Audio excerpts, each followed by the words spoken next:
this recording is going to be a bit different than what I'm used to do. Um, you see, it's important to learn of history, or else you're doomed to repeat history.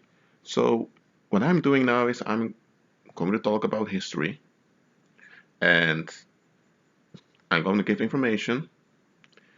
And why? Because there are very important things we can learn from human history. And I'll be talking about antiquity. And okay, so let's begin. Here you can see there's a map online of how the world looked like around 200 AD. That's in the year 200. We are 2006 and 16 now on the Gregorian calendar. Now, you don't see the Western Hemisphere here, first of all, because many historians, not all historians, but many historians are biased. They pretend and still believe that um, the Native Americans in the Americas had no contact at all with Eurasia and Africa. That's not true. Nevertheless, there were the most people on Earth at that time lived in this region here. Wait, let me slow it down. Most people on Earth lived in this region during that time. Most of the people they were around between 250 till 200 and maybe 280 million people on Earth at the time. We can't get exact numbers, but that's the calculation most scholars and historians have of the world's population at the time. Most lived in this region over here. And of course you had small countries here and there, but the most part of Africa, most part of what we call Australia, New Zealand, also the most part of Siberia, also many parts within Asia were empty. I mean, there was nature there were animals, but there was no civilization, there were no humans. Because even the nomads that would travel around tends to go to the civilizations in order, because it was safer to be in a country. Okay, you also had about 3 empires in the Western Hemisphere, in the Caribbean, and you had several very small towns that were basically city states with the Native Americans. Okay, so why am I talking about this right now? Look, if you don't understand history, you're doomed to repeat it. Okay, and history is not there for nothing. Okay, okay, so around 200 AD, first I want to talk about this here. This is a map of the Roman Principate, we call the Roman Empire. Well, this was the empire around 117 AD. 107 AD. Emperor Trajanus was an Italian. I believe was born in Spain, but he had Italian parents, and he added Dacia, this area, to the Roman state and also the Parthian Empire. But after he died, Emperor Hadrian or Hadrianus decided, no, he is he gave Armenia its independence, and he also permitted Media to have Mesopotamia back. That does not mean that the Romans were not dominant over there, but for their administration, it was cheaper to permit them to have those regions. Okay, so under Emperor Hadrian, the empire, it didn't shrink because it grew in influence, but he desired to have peace. Okay, because look, since the beginning of the Roman Empire in the 1st century BC, they didn't include Britain yet and all of that, but what the Romans did was they went to diverse regions and they built military fortresses. They've built a lot of military fortresses in ancient Germany or the middle of Europe, I mean, and they also had built military fortresses in India and other places. Well, those military fortresses, they were not intended to be we weren't intended to act as a legal enforcement. It was meant as an embassy. What they did was they built all these small Roman towns far outside the empire, and they've stationed troops over there to protect the Romans that lived over there, the Roman citizens. And what happened was many of those other people in these regions would join around those Roman colonies, and they would also build their towns around it. So that was also a way that Rome was a world power. They were not just a world power by conquest, but also by diplomacy and by economic strategy. You also had a lot of Roman, I would say, colonies in Asia. It's basically what the USA has done today. The USA has military bases in almost every country. Well, the same way the Romans did in that time. I mean, if you go here, this region here, today we call it Czechia, the Czech Republic. Well, during that time, there were just several tribes of Germanic people living here. The Romans established a country named Bohemia, and a Roman spy was made king of this region. The region was not included in the government of Rome. It remained separate from the Roman government.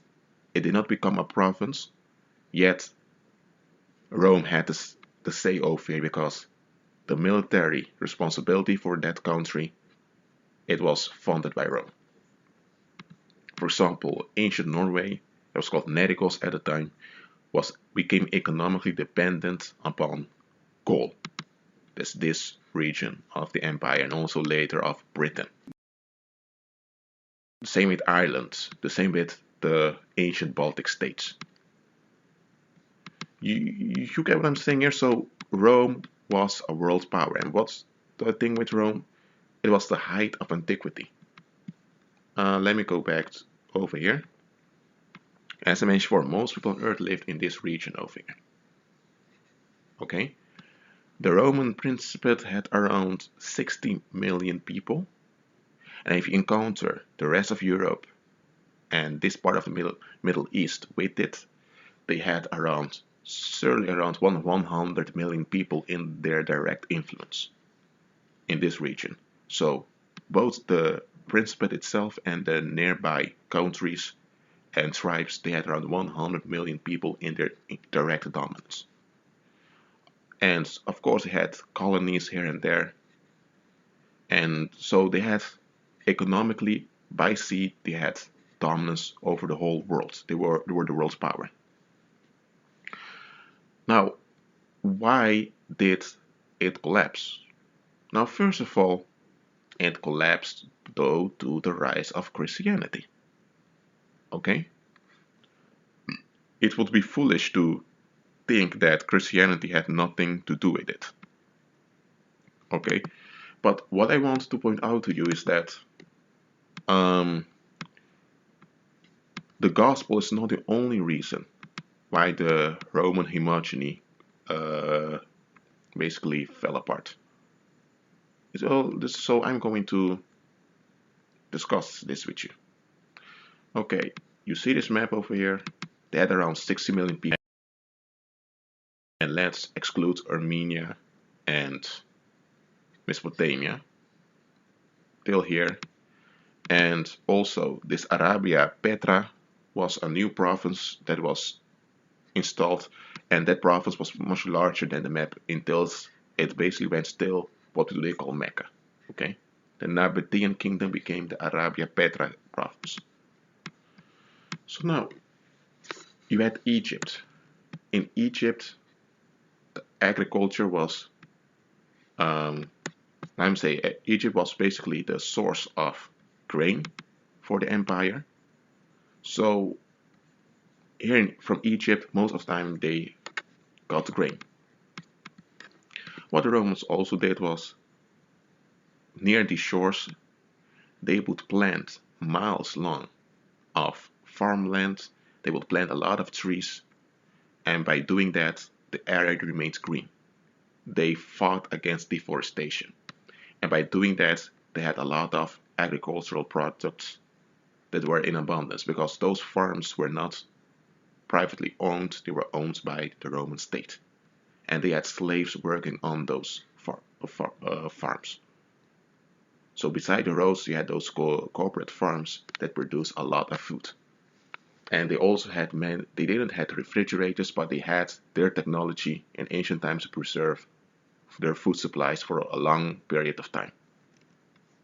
So you had grain from Egypt, and also Numidia produced a lot of grain. And you had olives, you had figs, you had grapes, you had all kinds of food storages over here. And gold came from Spain.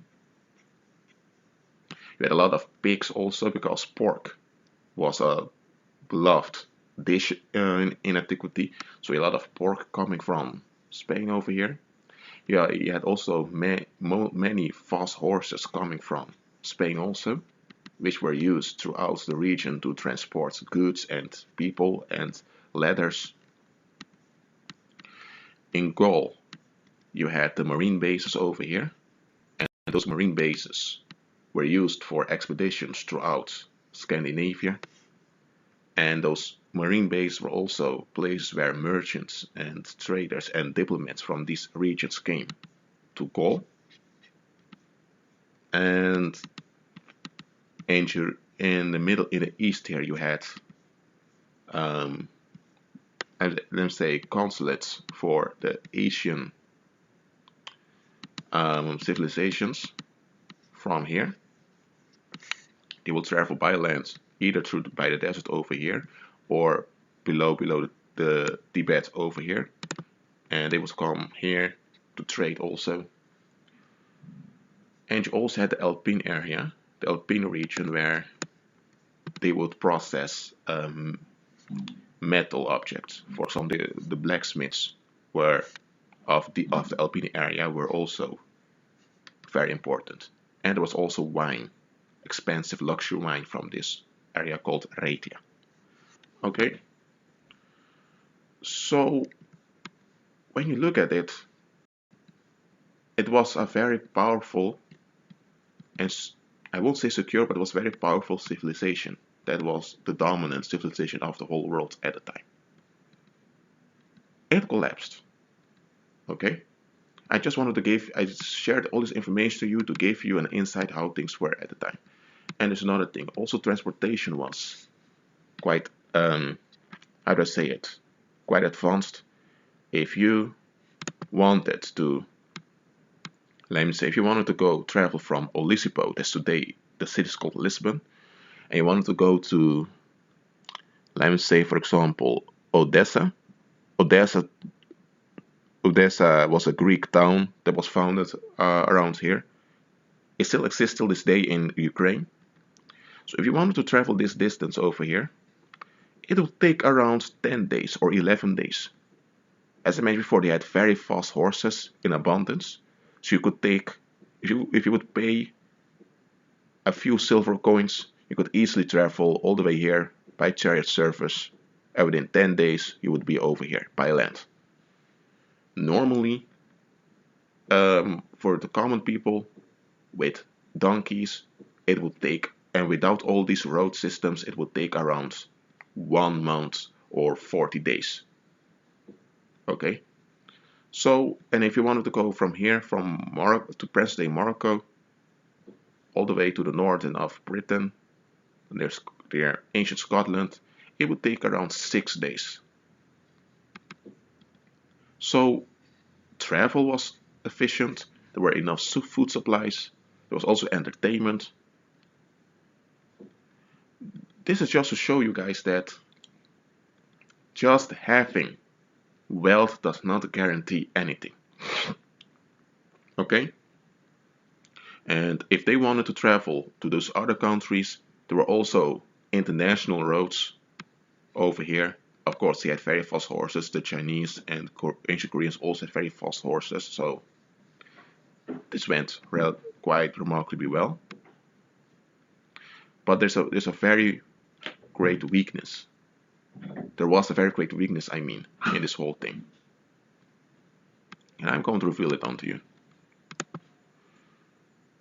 You see, as I mentioned before, most people during that time, they lived in this region over here. Okay? And many people that lived in these other remote areas, they would come regularly to these regions, to these shores, to these civilizations, in order to trade and to interact. Sometimes they would um, ask for asylum and they would join these states over here. And you also in the Caribbean, you had such a hotspot of people living in the same region. The big weakness of this is that the Principate had a, how do I say it, a deficit in population growth. Let me explain it. Let me explain it. The people that lived in the east of the Principate, they were very well. They were very well connected um, to the rest of the world, basically. I mean, if you lived in Egypt, then and you had a relatively good income, then you could, if you want, travel to Parthia, to Kushan, that's present-day Afghanistan and Pakistan together. This distance would take around, if it happens quickly by roads, it would take around 5 days or 6 days. So you could go on holiday over here if you wanted to. And if you wanted to go to India, you could took the ship over here, and you were in India very quickly. This was a very how do I say it, very busy route over here. If you wanted to go to China or to the Far East over here, that's this region with ancient Japan, ancient Korea, which was also a quite populated region, then you could go through the North Pole. I mean, you had ships from ancient Norway that stuck to the shores of ancient Siberia. I mean, they sailed near the source of ancient Siberia, and you would come out over here, and you were here. That was much faster than traveling by then sailing all around these countries, these regions over here. That was one way, or you could have just taken the normative roads throughout these empires, and you would end up over here. It would take about maybe 20 or 21 days. So the people that lived in the east, that's from the Balkans area, and Egypt and Greece all the way here, they were more connected to the rest of the world than people that lived in Italy and in the West. So because the West was not that much populated. Okay, the West had connections with the Americas, which were also not a very populated area. Some people guess that there were around 20 million people living in the Americas at the time, and most of them were centered around the Caribbean. So the West, the population of what we call the West, was quite low. And for the Principate, it meant that the East was the most important region. So most of the attention went to the East, because most of the uprisings and rebellions happened in the East. I mean, let's be real here. Let's say there's an economic crisis in among the Koreans and Chinese, and because of that crisis, less silk is being produced. So the prices for silk clothes will rise. That would be more relevant to Rome than some economic depression happening here in Western Africa. It could happen, but silk was far more expensive and far more wanted by the populations over here, so these regions did not receive that much attention. So they were because they weren't that relevant. So politically speaking, it would be much more logical and practical to hold on a minute. I get a blue screen over here. Okay, it would be much more relevant to spend time on the east of the empire and to maintain connections with the colonies in these regions.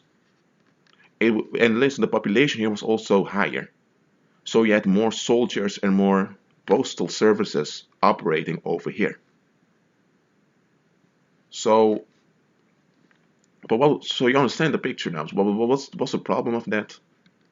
The problem is that due to the population deficit of the West, because this region was for the biggest part also empty, near these shores you had several countries that were established by Israelites that fled over there and by some native Hamites also. But for the biggest part it was, as I mentioned before, forest, jungle, wildland. And it wasn't so by spending much effort on the east and in connection with the others, this area over here was neglected. And people may think, okay, Rashid, why is that relevant? Why are you talking about that? I've watched this video for about 20 minutes. Where are you going with this? Hold on, hold on, hold on. Let me go to another map over here. This region here had around, historians say it had around 5 million people around 280. I mean 5 million, I mean. Did I say 500 million? No, I mean 5 million. Yet over here. Britain had around 3 million, probably. So together this forms around 8 million for this large region over here. Today, this is 160 million people today. This region today, you have the country France, Switzerland, Belgium, the Netherlands, Luxembourg, and the United Kingdom, minus Scotland and Northern Ireland. This region today has around 160 million people. During this time, it had around probably 8 million, so that's not a lot of people. Spain also had a similar amount, around 5 million living over there. So together that forms 8 plus 5 is around 13. Let me see if it is right. Yes, it's 13 million people in this region. And if you would include ancient Scotland and Ireland and also Scandinavia with it, you would have around maybe around 20 million people in this region. Then you include the Alpine region and Italy. Italy had around 7 million people. And the Alpine region had about maybe 2 million people. So together, this here forms maybe 25 million people. They include this region over here, which is also part of the West, and you get around 30 million people. So you had 30 million people living over here, and that's not all of it was Roman territory. In Roman territory, it was probably around the 20 million, 20, 21 million people. And here, the population rose here. Well, this decreased, so you also had many refugees entering in from those nearby tribes. So the population here was around 40, going to the 50 million later on during the empire, much later on. While this one decreased more and more. This is going to bring trouble. Why? Because let's be real here. Those people become old, they die, then there's a new generation. That's how it works. If there aren't sufficient children born, who's going to farm the lands? Who's going to maintain the aqueducts? Who's going to breed the horses? and to farm the cattle.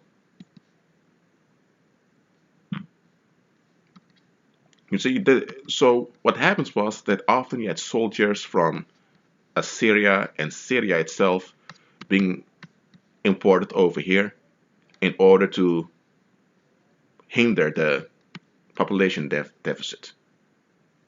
But it didn't work. And why didn't it work? Because you need to look further, look ahead. Most of the attention went to this region over here because, as mentioned before, this region was more populous and connected to the rest of the world.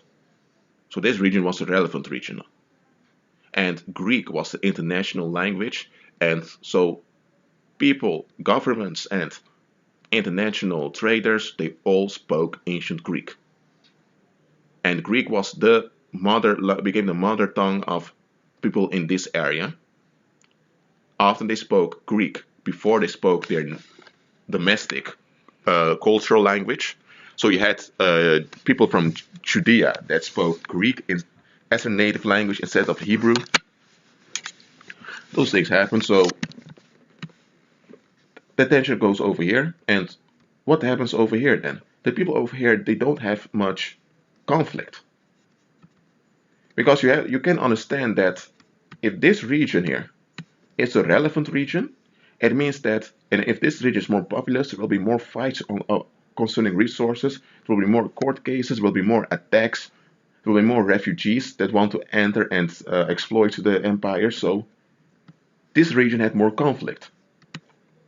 The region over here, at the west of Italy, they almost had no conflict at all. Well, what's the effect of it? So they lived, relatively speaking, in military peace. Okay, and around the Rhine River, you had you had around 40,000 soldiers stationed over there. So people felt quite secure over here. But there's a big downside to it. When people indulge themselves in wealth, they tend to become antisocial. They tend to become narcissistic. And what happens when the standard of living of a community increases? They also tend to have fewer children. They also tend to spend less upon their children. And in antiquity, the Romans permitted that if a woman was pregnant and she gave birth to a child, and if the father did not want to take responsibility for the child, they could just legally murder the child and there would be no consequences. So what happens? When the people living here and also began to indulge in the luxury and the abundance, they began to neglect their offspring. And because of that, they didn't maintain their culture and their languages. So after in the fourth century, things became so bad that they could not provide any relevancy to the economy because most of the production took place over here. Most of the decisions were made over here also. And you had a lot of ghost towns over here also. So this area was basically, it was a poor area, it was a peripheral area. But there was good news. Because this region became a peripheral region, many of the poor people, because a lot of people became poor, they received the gospel and Christianity spread like crazy around here. So the Lord used it for his purpose that many people became saved in this region over here.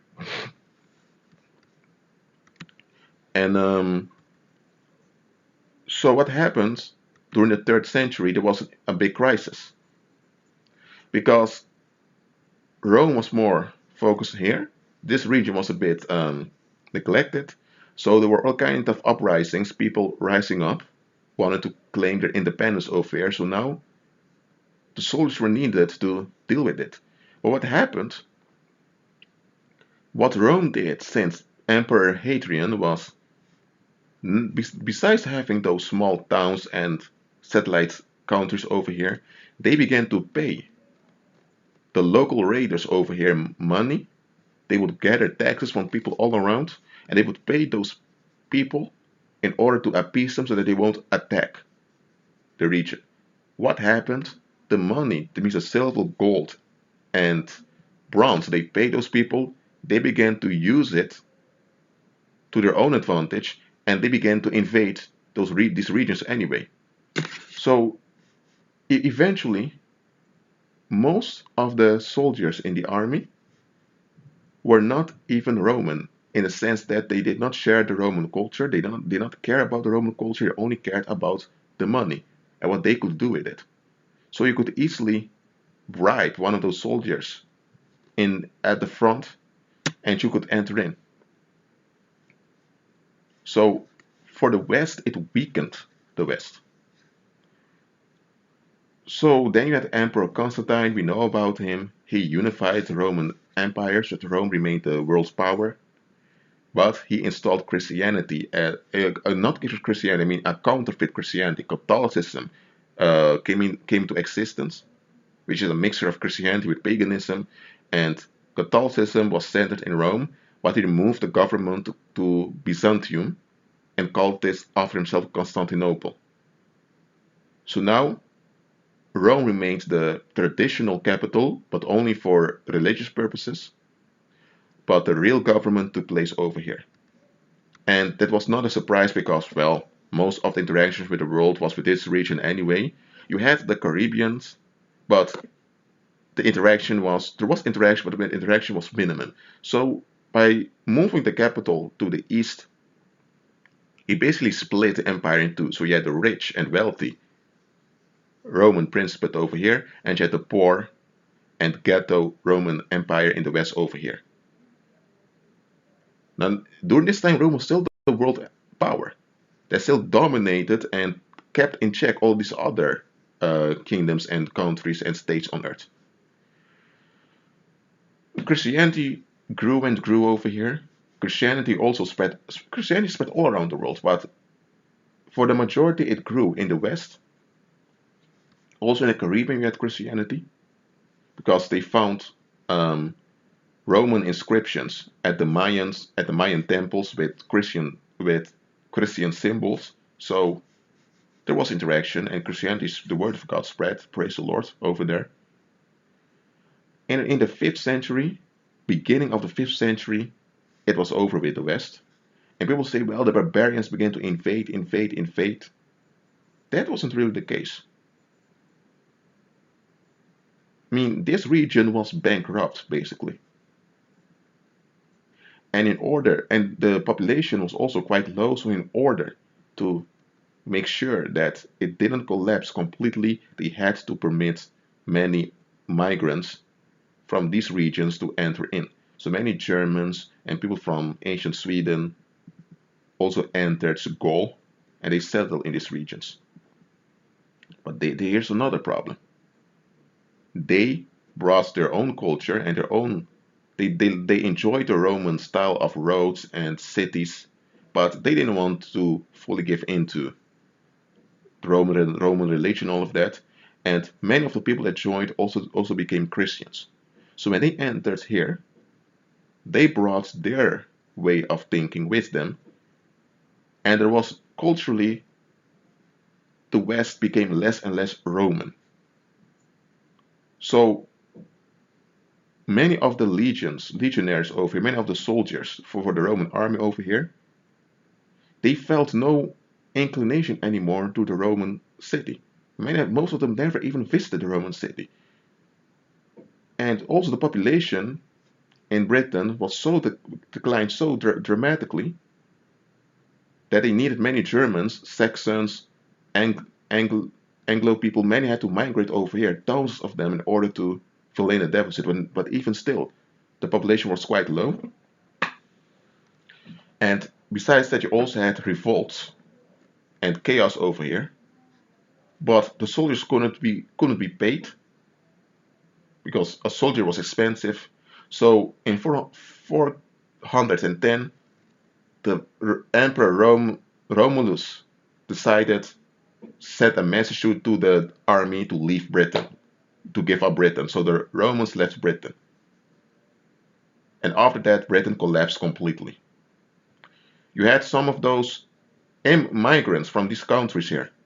I mean, from this region over here. They came here and they founded their own countries within the Roman Empire. So soon Spain was lost. Then it was Gaul. And within 50 years, the Western Empire collapsed.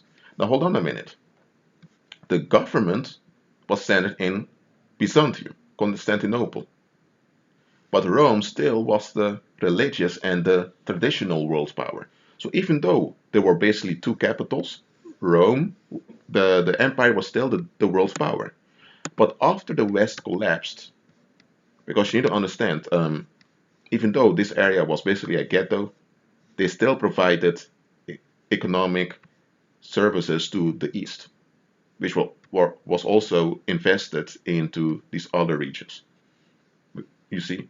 So when the West collapsed, this collapse also affected the Chinese dynasties, the Korean dynasties, the Japan tribal dynasties. It affected the whole world. So when Rome collapsed, basically the whole world collapsed with it. The whole antiquity, the whole order of it, the whole world of antiquity collapsed with it. And then then the Middle Age, the area that we call the Middle Ages began, when Christianity began to transform the face of the earth. And that process is still going on till this day. Now, why did I take the time to talk so much about this? Because I want to talk about another region of that time. That's Baekje. Baekje was a country over here and it grew. It took over the Mahan Confederacy. And due to the growing population over here, it became the naval power over here upon sea. And Baekje took over a big part of Japan, a big part of China, and they also founded their own city colonies in South Asia. So yeah, but the Chinese Han Dynasty collapsed. So yeah, this became several countries that fought war against each other, and Baekje became the dominant influence over here. This happens during this 2nd century. So Rome was dominant, and the dominant for this region only, means for whole Asia basically, till India, was Baekje. And Baekje remained dominant due to their connections and their trade and diplomatic relationships with Rome, and these regions in Rome also.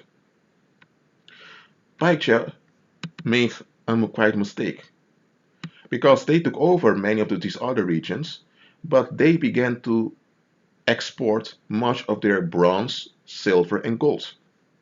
Now, if you understand economy, bronze, silver, and gold, and also iron are metals that are used as currency. So if you want your country to remain wealthy, then you have to make sure there's an abundance of currency in your country. But what if you ship all? What if you ship all of your, not all of it, but I mean, what if you ship most of your silver, gold, tin, and metals to your colonies? What happens is the colonies will become more wealthier. It will invest what they receive during trade, but the country itself will become poor. You also had Shilla. Shilla was another empire on ancient Korea, and Shilla was basically dependent upon Baekje, but Shilla also had their colonies over here in Japan. What happened was, when Rome collapsed in the 5th century, Baekje collapsed together with it. It took about 80 years for the collapse to fully work itself out, but the whole region collapsed. Ancient Korea collapsed back then. And this led to the uprising of Yamato, or Japan. You already had the Yamato state already existed, but it was not really a state as stable as, it wasn't a stable government, it was more a tribal confederation. But due to the kingdoms Baekje and Shilla, it became wealthier and wealthier, because the Yamato people didn't resist the colonization of parts of these islands. They permitted it, but they exploited Paiche by importing much of their silver, gold, and bronze at a low price. Because the Paiche kingdom was quite proud, they thought, well, we are rich, we are Paiche, we are the dominant people over here, so there's no end to our wealth. Well, so they shipped many of their bronze, gold, and silver and those art objects to these regions. And those people, they imported many of it for a low price. So Yamato became richer and richer. They had their own gold mines and their own silver mines, but they kept them hidden. So when Paiche collapsed and Shilla, Yamato rose and became dominant. And I have to say, till this day, Japan is a dominant country. Till this day. Okay? Well, Rome collapsed, and for the next 1,000 years, it was completely chaos in the West. And later, you had the Islamic Empire um, taking over the place of Rome, basically. The Islamic Empire consisted of this region, also this area over here, and Indonesia. You had the Mongols that tried to defeat the caliphate. It didn't work out very well. Well, why did I tell you all this history? It's because you can learn a lot of it. You can learn a lot of it. From it, I mean. You can learn a lot from the collapse of Paiche and the rise of Yamato, or the collapse of ancient Korea and the rise of ancient Japan. You can learn a lot of the deficit in the population growth of the West. So I'm telling you all of this is because it was upon my heart to do this. I'm I don't know I don't know every detail of history, but I know a lot of antiquity because antiquity impacted how things are today. And it was the cross, the gospel that destroyed antiquity. Because it was not just only gospel, the gospel struck antiquity, as was prophesied in the prophecy in Daniel chapter 2. But not, what's happening now is that the world is trying to revive antiquity in a modern form as a one world government. Because during this time, during the Roman Principate, you had basically a one world government. But the one world government was divided in regions. You had the Paikche that became powerful over here. You had the you had the Kushan Empire over here that that was dominant in Central Asia with India and Tibet involved. And of course, at the Romans that were dominant over all of them. So you had a one world government at the time in Rome, later also in Byzantium. And the same thing they try to revive today. But the problem is the world population is around 7 billion today. So that's a big challenge. So they can't use the methods that they use in antiquity. They have to use technology today. You had technology in antiquity, but people didn't bother much with antiquity, with technology in antiquity. In a sense, they didn't bother much with developing the technology. Today, in order to have a one world government, you have to make sure people are attached and addicted to technology because that's your only way of having a one world state. Well, I hope you've learned from the history lesson I gave in this video. I know this video is different than the other videos I've made. It may have bored you a bit, but I still wanted to make it. And listen, don't be like the ancient Roman state. You see? They thought, well, we are the big Roman Empire, so the deficit of the West, it doesn't matter. The Roman Empire will resist all threats and we will remain forever. Well, the world thought at the time that Jesus came and proved them otherwise. Not with military strength, but with the gospel, by his death, by his finished work at Calvary. He basically absorbed the violence of the world and defeated the whole world at the cross. And that victory is now working out throughout history. It worked out by the collapse of antiquity, and now it will also work out by the collapse of the New World Order, which is basically a, a hopeless attempt to revive antiquity. Well, that being said, you all, thank you for listening. It has been 3 quarters. May the grace of Christ